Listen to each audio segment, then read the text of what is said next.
Well, I have some very bad news for the people in the front rows. I heard that some of you paid as much as $800 for your tickets.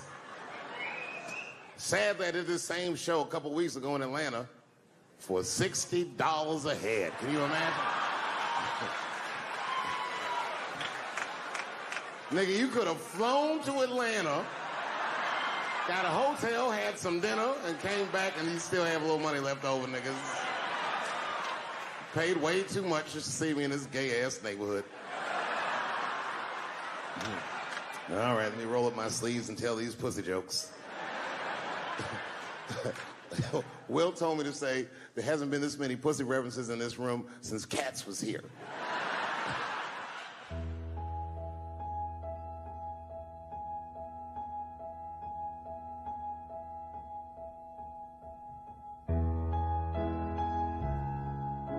And when I think back at it, it's probably the only time in my life that I ever thought to myself, I should kill everybody at school. Thank you very much, New York. Good night.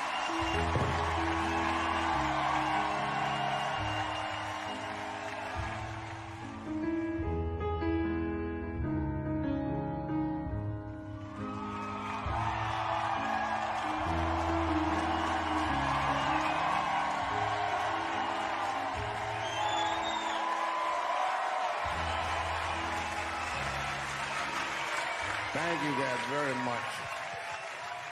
Boy, I gotta tell you, man, I've been doing this set all week, and boy, I've been telling these jokes, and sometimes niggas look like they're in actual pain over the jokes. None of it's that bad to me, but I understand why it could hurt some people's feelings. So tonight,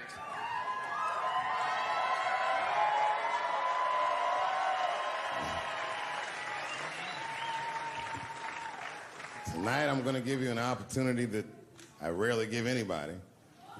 I'm gonna let you say whatever it is you need to say to my face, or ask me whatever it is you want to know. But there are no dumb questions allowed. If you ask a stupid question, you'll be asked to leave.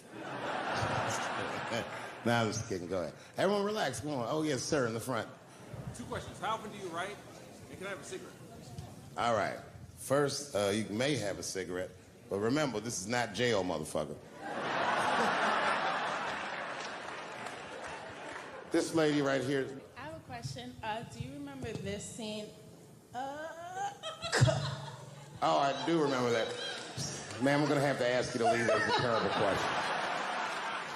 This gentleman in the front with the salmon-colored shirt on. I was wondering if you had any advice for young comedians that you generally give, and... Are you thinking of doing comedy? I've never done it before, but watching you has made me want to try it.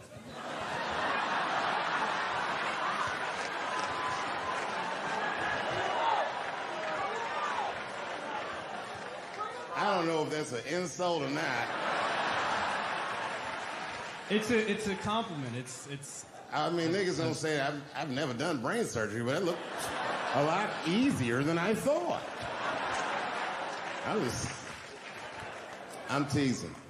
All right, here'd be my advice. Okay, I don't know how comedians start nowadays, right? But what I would suggest is just start. And once you start, you can't really stop, no matter what happens, no matter how bad it gets, no matter what people say. You know what I mean? Because comedy is weird like that. You know why I hate watching other comedians do comedy? Not because I hate other comedians, but because I love comedy so much. It's like watching somebody else fuck your girl. And I say, fuck her better than that. Yes, you on the aisle up there, the lady with the long... Yes, you standing up. I see you. My favorite book of all time, The Narrative of the Life of Frederick Douglass.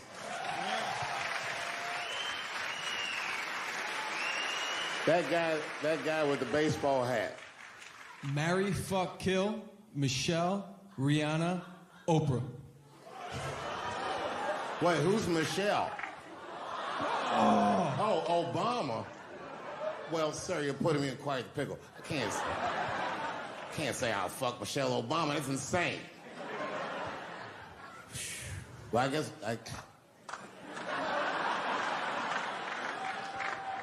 I mean, because I wouldn't kill any of those women. But I'd fuck all three of them.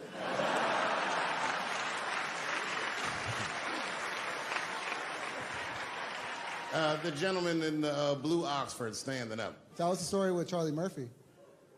Tell a story about Charlie Murphy? Or your favorite. Boy, there's so many good Charlie Murphys. You know, the thing with Charlie Murphy is he used to just make us laugh all the time. And I used to ask him about all the old Hollywood shit I was curious about. Like when they used to accuse Michael Jackson, I remember asking once, I go, Charlie, do you think Michael Jackson actually did those things? And he said, let me ask you a question, Dave. He said, say it is illegal to fuck women. How long are you staying out of jail? So God bless Charlie Murphy, wherever you are. Charlie, I love you. Who do you think is going to win the 2020 election? All right, I'm going to put a pin in this, but I'll tell you right now, fella, I don't know, but I think Trump has a better shot than a lot of people would like to think. I'm just saying, it all depends on how the left talks. The way we're talking is not going to win the fucking ball game. Donald Trump's over there on the right, grabbing handfuls of pussy. Joe Biden can't even smell hair over here. Fuck this side. All right, man, go ahead. Thank you so much for this show. And How old are you? 25. 25? Yeah. Boy, don't let R. Kelly see you. He's gonna pee on you by accident. Oh, my bad. I thought you was 15. Yuck. I'm totally joking. I'm sorry. My question is there anything you've learned from another comedian that you feel like will stay with you for life? I tell you what, miss, that's a good question. Yes, is the short answer. A longer version of it is this. I was raised by comedians. I started doing stand-up when I was 14. The other day, I went to a comedian's funeral, and I realized as we was putting this motherfucker in the ground that these people are at least as influential to me as my family. I rock with these niggas till the wheel falls off. We fight and we fuss and we are jealous of each other and we get mad at each other, but my life wouldn't have been what it was without each and every one of them, and I consider them my family. That's the answer. My favorite club in America is a club in San Francisco called The Punchline. It's a very small room. It's a 200-seat room. And I was working out the material that was going to be the show tonight. I still hadn't figured out exactly how to say what I wanted to say, but I was doing pretty good. And I was doing some Me Too jokes. And a woman stood up from the audience and she was crying. Clearly, it was a white woman.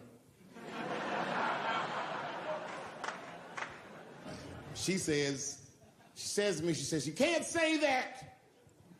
It's a 200-seat room. It's a very small room. I'm like, what the fuck are you, like, miss, are you okay? What are you doing? She says, you can't say that. I said, yes, I can. It's my show. I'll say whatever the fuck I want. I was like, ooh, like this. And then she gets up from the table and she starts making a big, like, show of just pushing through the aisles and all this stuff. And there's like a curtain right before the front door. And she gets to the curtain and she's crying. It's fucking crazy. She says, I'm sorry I was raped. It's a fucking comedy club. It's like loud farting getting out of an elevator. Nothing funny can happen in here. Now I'm trapped in a room with this woman's fucking stink.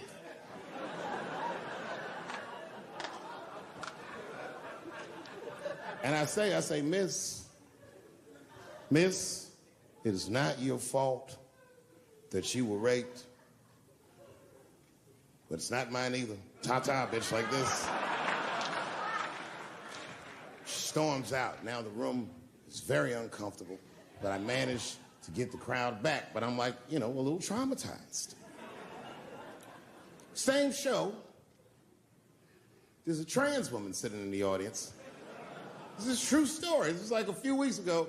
I did 6 shows that weekend. This trans woman came to 4 of them. Calls herself Daphne. Man, this chick Daphne was in there cracking the fuck up at everything I said about everybody. It was amazing. She was laughing, and it was fun to watch her laugh. You could tell she was letting go with something that was heavy, and she'd throw her head back, and she'd smile with all her teeth. She was having a great time. And the more fun she had, I felt bad, because I knew I had some trans jokes to unload.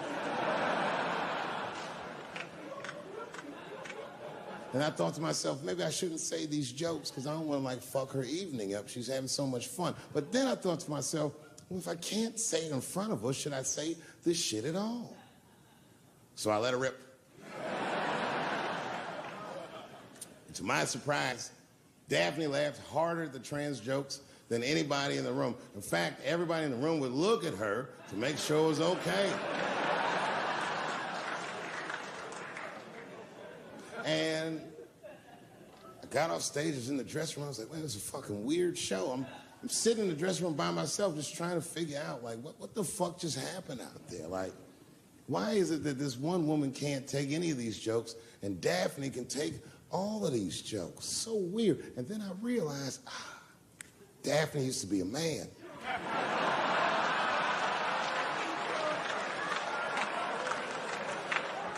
So now I go out of the dressing room and like you can see like all the staff was there like cleaning the club up, the audience had gone, and sitting at the bar by herself was Daphne. And she's like, hey, Dave, come join me for a drink. And I don't want her to think that I'm transphobic or nothing, so I'm like, fuck, I guess I could have at least a drink. And we get some tequila and we're sitting there. And she was fucking cool. Turns out that Daphne, she wants to be a comedian. She was asking me for advice, and I told her advice and all that shit. And then she says to me, she says, boy, you sure do get a bad rap for your trans jokes. I said, Daphne, thank you, but you don't have to say that. I hope I didn't offend you. She goes, no. She said, in fact, I read about you in the New York Times. I said, you did?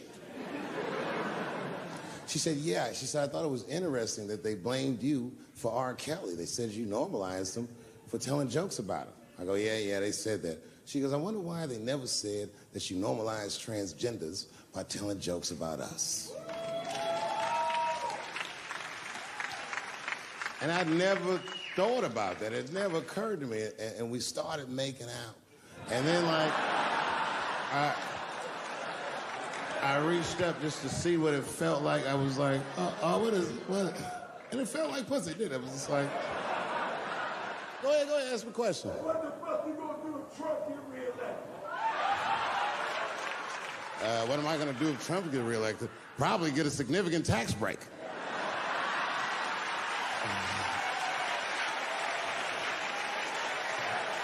Hey, you wanna know why I don't even talk about Trump in my show? Because that motherfucker is not the hokey pokey. He is not what it's all about. There's millions of people that put him in power, and the ideas that he puts forth are not his own. He's singing poor white people's greatest hits. So why the fuck would I worry about him and not the other millions? Really, you know who I'm gonna vote for next time if things keep going the way it's going is that gay dude. No, Mike Pence.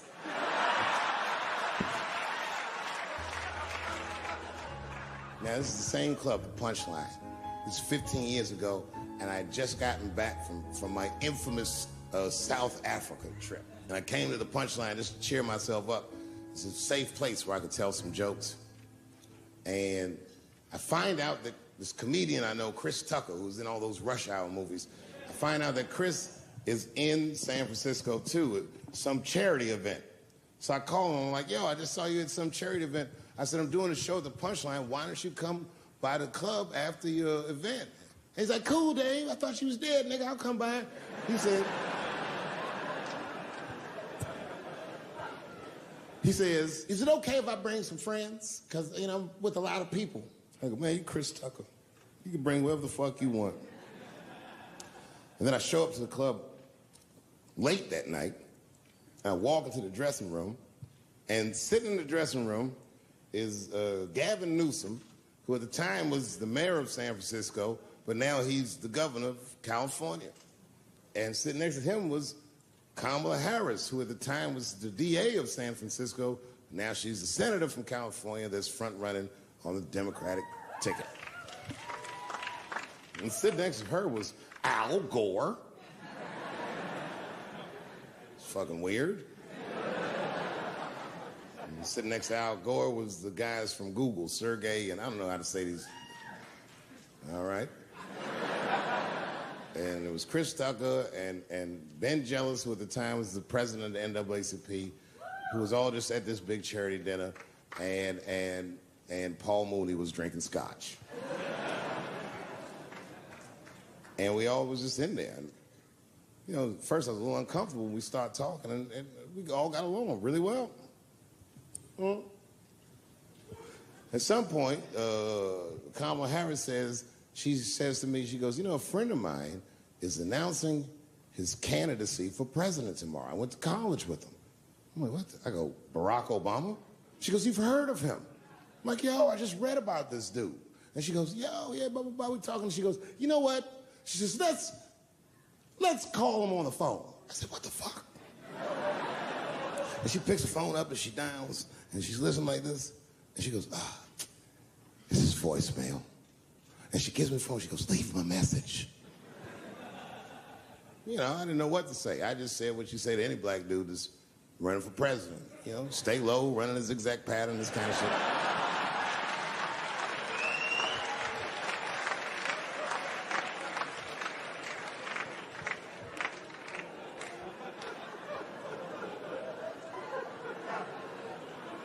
And then the last thing I say is, you know what? I said, sir, I really do believe you can do this. Like, man, I'm wishing you luck. Now, next day I wake up and go for coffee at a place called the Embarcadero. It's like an eatery by the sea in San Francisco. And I'm walking to the coffee shop, and there's a police line, and I can't cross the tape. But then I figure, fuck it, I'm Dave Chappelle, so I go into the thing like this. And the police yoke me. These motherfuckers, like, tackle me immediately. And I see over the police's shoulder Gavin Newsom. I couldn't remember his name, but I remember the night before I had kept teasing him and saying he looked like Christian Bale, the guy from the Batman movies. So I see him and I can't remember the name, so I'm just like, Batman, help!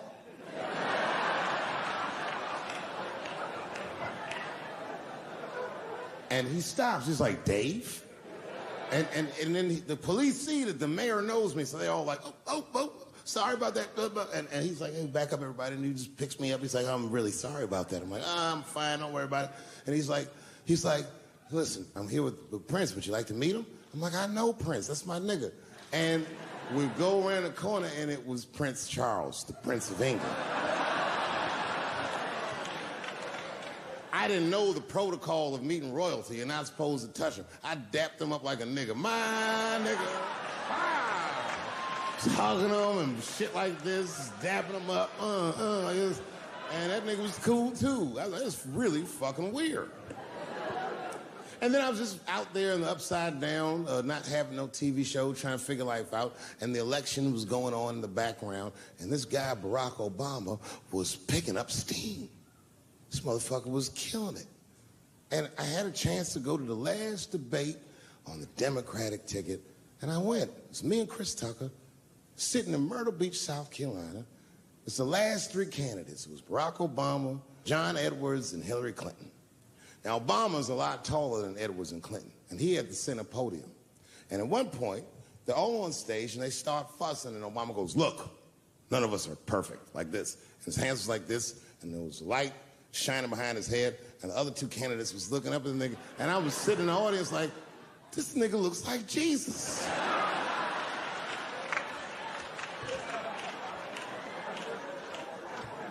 And I realized in that moment that I was looking at the next president of the United States. I was certain of it. I couldn't explain it, but I knew what I was seeing.